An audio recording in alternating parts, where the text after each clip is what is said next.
सदाशिव बिरादार, मी सीमा भागातून आलो, बिदर, कर्नाटक. ओके. जेवढं महाराष्ट्र सरकार हिंदी सक्तीवर जेवढं जोर देते ना, तेवढं कर्नाटकमध्ये सीमा भागामध्ये मराठी शाळेंचं खच्चीकरण होतंय, त्यावर दुर्लक्ष केलं गेलं आहे. कारण आपण पाहिलं आहे विलासराव देशमुख यांच्या काळामध्ये ते लातूरचे होते, त्यांना सीमा भागाची जाणीव होती. तेव्हा आमच्या टाइमला आमचे सीमा भागातले खूप विद्यार्थी इथे शिक्षक म्हणून कार्यरत आहेत. कोकणात झालं, इकडे जळगाव, धुळे वगैरे. पण आता आम्हाला इथे नोकऱ्या नाहीत. कर्नाटकमध्ये आमची माय मराठी आहे, पण ती धगधगत आहे. त्याकडे पण तुम्ही लक्ष दिलं पाहिजे, एवढं मी म्हणतो बस. पण हिंदीची तिसरी भाषा हिंदी केली त्याविषयी काय वाटतं? नाही, सरकारचं तसं म्हणणं नाहीये. कोणतीही भारतीय तिसरी भाषा तिसरी भाषा बरोबर. तुम्ही कोणतीही निवडू शकता. पण त्याची खरंच गरज आहे का? हा, गरज आहे का हिंदी? महाराष्ट्रात हिंदी भाषेची गरज आहे का?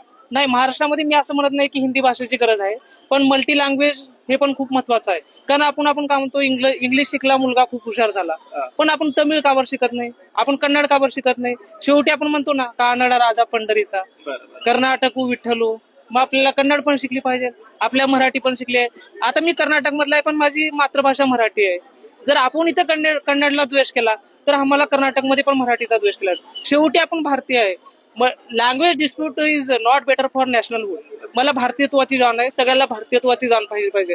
इथला मी म्हणेल, मी बिहारचा पण आहे, मी कर्नाटकचा पण आहे, मी महाराष्ट्राचा पण आहे. पण आपण भाषेवर राजकारण नाही केलं पाहिजे.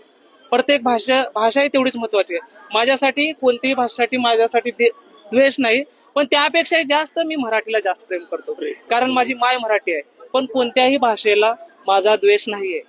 भोजपुरी पण एका बिहारी माणसाची माय आहे. मी जर माझ्या मायेवर जर माझं प्रेम असेल, तर मी दुसऱ्याच्या मायेचं द्वेष करू शकत नाही.